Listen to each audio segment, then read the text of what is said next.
உடனே சேவல் சொல்லுச்சு, நான் நினைக்கிறேன் இது பாம்போட வேலையாக தான் இருக்குன்னு. இரு, அந்த பாம்புக்கு ஒரு வழி கட்டுறேன் அப்படின்னு சொல்லிட்டு கடைசியில் அந்த கோழிகள்கிட்ட 2 முட்டை தான் மீதி இருந்தது.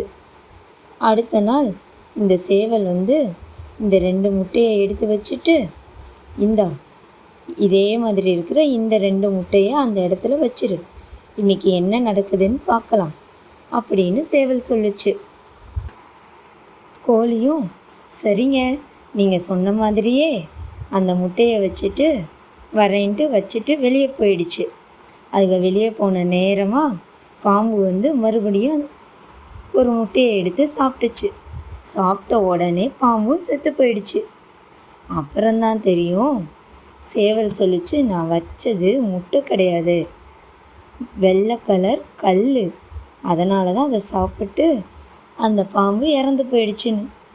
அதுக்கப்புறம் பாம்போட தொந்தரவு இல்லாமல் அந்த 2 முட்டையை மட்டும் கோழி அடைக்காத்து பொரிச்சது. அப்புறம் அந்த கோழியும் சேவலும் ரொம்ப சந்தோஷமாக இருந்தாங்க. இதிலிருந்து என்ன தெரியுது குழந்தைங்களா? மித்தவங்க பொருளுக்கு எப்பவும் ஆசைப்படக்கூடாது.